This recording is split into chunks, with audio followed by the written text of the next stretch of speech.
பிப்ரவரி மாதம் 20ஆம் தேதி திருநீற்று புதனுக்கு பின் வரக்கூடிய வெள்ளிக்கிழமை. முதல் வாசகம். இறைவாக்கினர் எசாயா நூலிலிருந்து வாசகம். அதிகாரம் 58. இறை வார்த்தைகள் 1 முதல் 9 முடிய. இறைவனாகி ஆண்டவர் கூறுகிறார்: பேரொளி எழுப்பி கூப்பிடு, நிறுத்திவிடாதே. எக்காலம் முழங்குவது போல் உன் குரலை உயர்த்து. என் மக்களுக்கு அவர்களின் கலகத்தையும் யாக்கோபின் குடும்பத்தாருக்கு அவர்களின் பாவத்தையும் எடுத்து கூறு. நேர்மையானவற்றை செய்யும் மக்களினன் போலும் தங்கள் கடவுளின் கட்டளைகளை கடைபிடிப்போர் போலும் நாள்தோறும் அவர்கள் என்னை தேடுகின்றார்கள். என் நெறிமுறைகள் பற்றிய அறிவை நாடுகின்றார்கள். நேர்மையான நீதி தீர்ப்புகளை என்னிடம் வேண்டுகின்றார்கள். கடவுளை அணுகி வர விளைகின்றார்கள். நாங்கள் நோன்பிருந்தோம், நீர் எங்களை நோக்காதது ஏன்? நாங்கள் எங்களை தாழ்த்தி கொண்டோம், நீர் எங்களை கவனியாதது ஏன் என்கின்றார்கள். நீங்கள் நோன்பிருக்கும் நாளில் உங்கள் ஆதாயத்தையே நாடுகின்றீர்கள். உங்கள் வேலையாள்கள் யாவரையும் ஒடுக்குகின்றீர்கள். இதோ வழக்காடவும் வீண் சண்டையிடவும் கொடும் கையால் தாக்கவுமே நீங்கள் நோன்பிருக்கிறீர்கள். இன்று போல் நீங்கள் உண்ணா நோன்பிருந்தால் உங்கள் குரல் உன்னதத்தில் கேட்கப்படாது. ஒருவர் தம்மை ஒடுக்கிக் கொள்ளும் நாளையா நான் உண்ணா நோன்பின் நாளாக நான் தேர்ந்து கொள்வது? ஒருவன் நாணனைப் போல் தன் தலையை தாழ்த்தி சாக்கு உடையையும் சாம்பலையும் அணிந்து கொள்வதா எனக்கு ஏற்ற நோன்பு? இதையா நீங்கள் நோன்பு என்றும் ஆண்டவருக்கு உகந்த நாள் என்றும் அழைக்கின்றீர்கள்? கொடுமை தலைகளை அவிழ்ப்பதும் நுகத்தின் பிணையல்களை அறுப்பதும் ஒடுக்கப்பட்டோரை விடுதலை செய்து அனுப்புவதும் எவ்வகை நுகத்தையும் உடைப்பதுமன்றோ நான் தெரிந்து கொள்ளும் நோன்பு?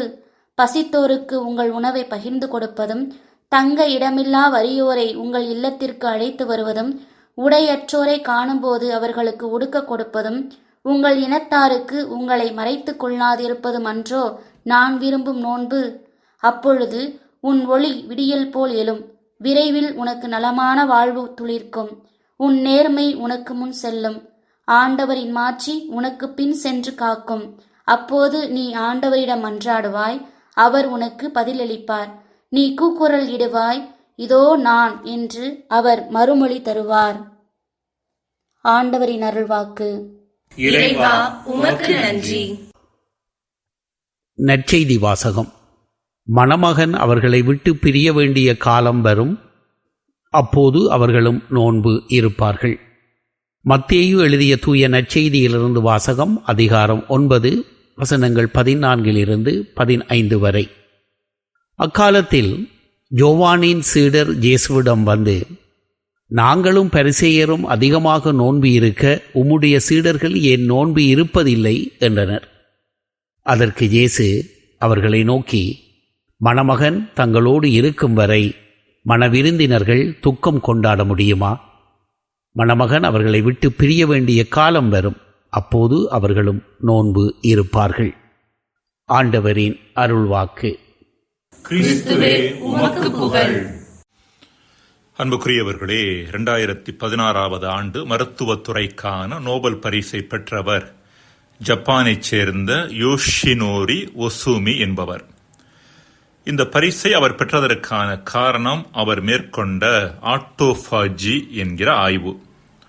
ஆட்டோஃபாஜி என்றால் தன்னையே உண்ணுதல், செல்ஃப் ஈட் என்று பொருள். அவரது ஆய்வின்படி ஒரு மனிதர் அவ்வப்பொழுது தன் உடலுக்கு உணவு கொடுக்காமல் இருந்தால், அதாவது நோன்பு இருந்தால், அவரது உடலானது தனக்குள்ளே இருக்கின்ற பாதிப்படைந்த செல்களையும் பயன்படுத்தப்படாமல் சேமித்து வைக்கப்பட்டுள்ள புரோட்டீன் போன்ற சத்துக்களையும் உண்ண ஆரம்பிக்கின்றது. இது அந்த மனிதர் நோயில்லாமல் நல்ல உடல் நலனோடு வாழ்வதற்கான காரணமாக இருக்கின்றது. இதுவே யோஷினோரியினுடைய ஆய்வினுடைய ஒரு பகுதி. காலம் காலமாக மதங்கள் நோன்பின் முக்கியத்துவத்தை மனிதர்களுக்கு சொல்லி வந்திருக்கின்றன. நோன்பு உடல் அளவிலும் மன அளவிலும் உணர்வு அளவிலும் ஆன்மீக அளவிலும் ஒரு மனிதருக்கு பல பலன்களை விளைவிக்க வல்லது. யோஷினோரியின் ஆய்வு நோன்பின் ஒரே ஒரு பலனை மட்டும் அடிக்கோடிட்டு காட்டுகிறது. இது போக நோன்பு மன உறுதியை உருவாக்குகின்றது, ஆன்ம தாகத்தை அதிகமாக்குகிறது, உடலுக்கு உற்சாகத்தையும் மனதிற்கு தெளிவையும் தருகிறது. நோன்பு உட்பட பல்வேறு வகையான பக்தி முயற்சிகள் நம் ஆன்மீக வளர்ச்சிக்காக தரப்பட்டுள்ளன. எனினும் அவற்றை சரியான மனநிலையோடு அணுகுவது அவசியமானது. துணிகளில் உள்ள அழுக்கை சோப்பு நீக்குவது போல வாழ்வில் உள்ள அழுக்குகளை ஆன்மீக செயல்பாடுகள் நீக்குகின்றன. எனினும் சில நேரங்களில் துணிகளில் இடப்பட்ட சோப்பு சரியாக கழுவப்படாத பொழுது அதுவே ஒரு துணி அழுக்கப்படுவதற்கான காரணமாக இருப்பது போல பாவ அழுக்குகளை நீக்க உதவும் பக்தி முயற்சிகளே சில வேளைகளில் நாம் கரைபடுவதற்கான காரணமாகி விடுகின்றன. இது பக்தி முயற்சிகளில் உள்ள பிரச்சனை அல்ல, மாறாக அவற்றை தவறான முறையில் அணுகுகின்ற மனிதர்களது பிரச்சனை.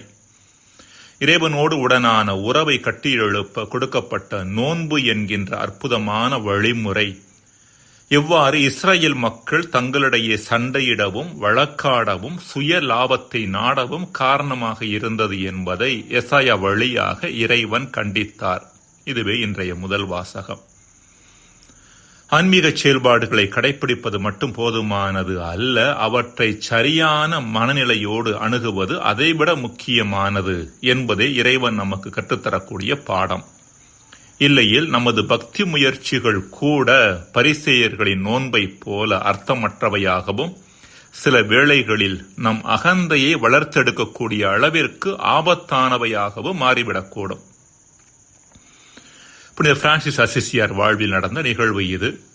இறைவனால் சிறப்பு அழைப்பு பெற்ற அவர் தன்னோடு ஒரு சிறிய குழுவை இணைத்துக் கொண்டு கடுமையான தவத்திலும் நோன்பிலும் ஜபத்திலும் நாள்களை கழித்தார். இப்படிப்பட்ட சூழ்நிலையில் இவரது தவ வாழ்க்கையினால் ஈர்க்கப்பட்ட மேலும் சிலர் இவரோடு இணைந்து கொண்டனர். இவர்கள் அனைவரும் அசிசி நகருக்கு அருகில் இருந்த ரிவோ டார்டோ என்ற இடத்தில் இருந்த ஒரு இடத்தில் தங்கி வந்தனர்.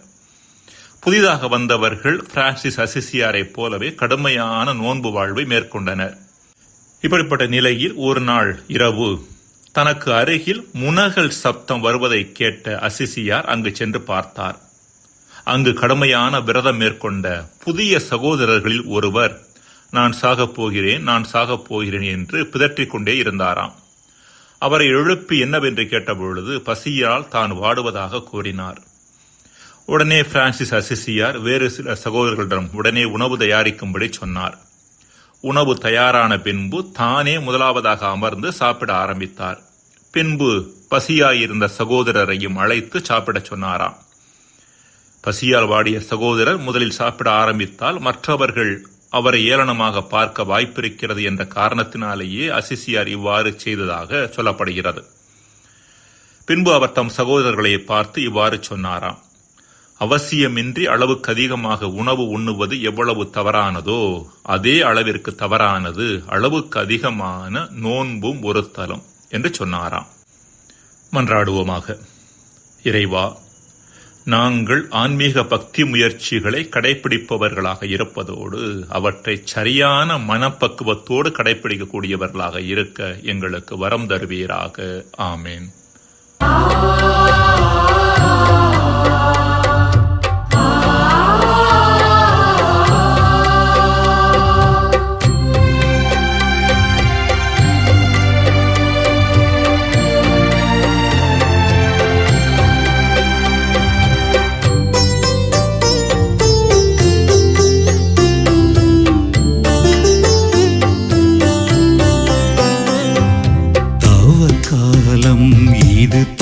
காலம் தவறுகள் உணரும் புது காலம்.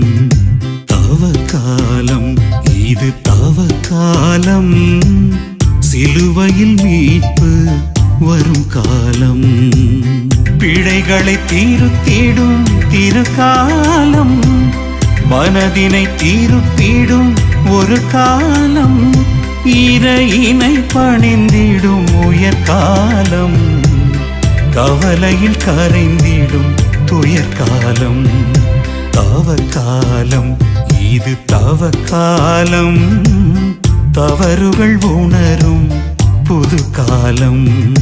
தவக்காலம் இது தவக்காலம். சிலுவையில் மீட்பு வரும் காலம்.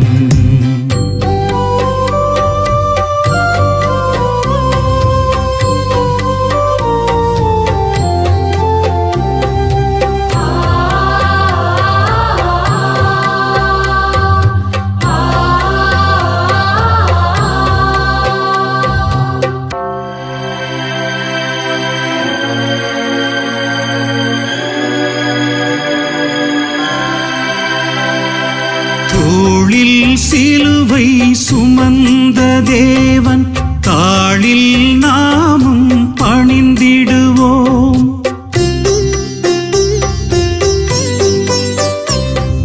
தோளில் சிலுவை சுமந்த தேவன் தாளில் நாமும் பணிந்திடுவோம். வாழும் வாழ்க்கை புனிதம் காண நாளும் அவரில் இணைந்திடுவோம். சிலுவை பாதை விடியல் பாதை, வலுவை நாமும் சுமந்திடுவோம்.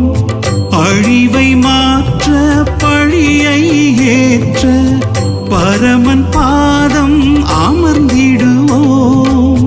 திரும்பி பார்க்கும் காலம் இது, மனம் வருந்தி பார்க்கும் காலம் இது. ஒருத்தல் செய்யும் காலம் இது, சுய வெறுத்தல் செய்யும் காலம் இது. தவக்காலம் இது, தவக்காலம்.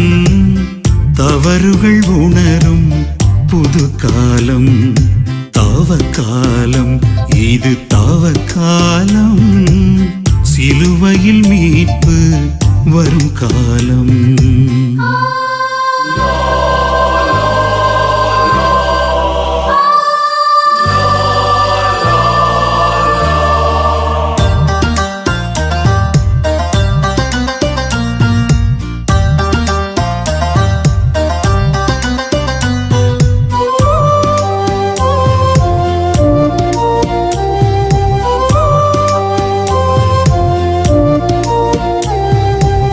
தனக்காய் வாழும் நிலையை மாற்றி மனிதம் பேண முடிவெடுப்போம்.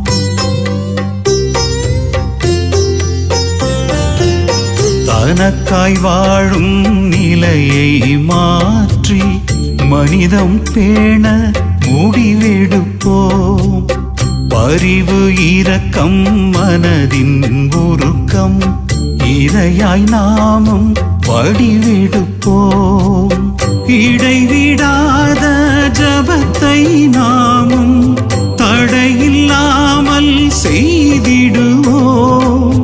அன்பும் நோன்பும் கலந்த பொழுதை குறையில்லாமல் நெய்திடுவோம். தன்னை உணரும் காலம் இது, மனம் விண்ணை உணரும் காலம் இது.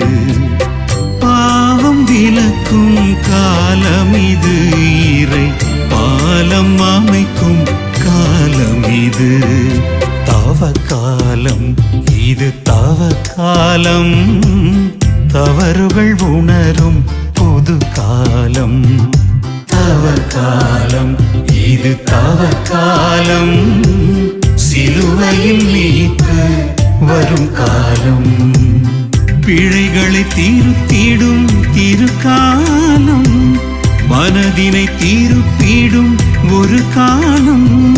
இறையினை பணிந்திடும் உயர்காலம். கவலையில் கரைந்திடும் துயர்காலம். தவக்காலம் இது, தவக்காலம். தவறுகள் உணரும் புது காலம். தவக்காலம் இது, தவக்காலம். சிலுவையில் மீட்பு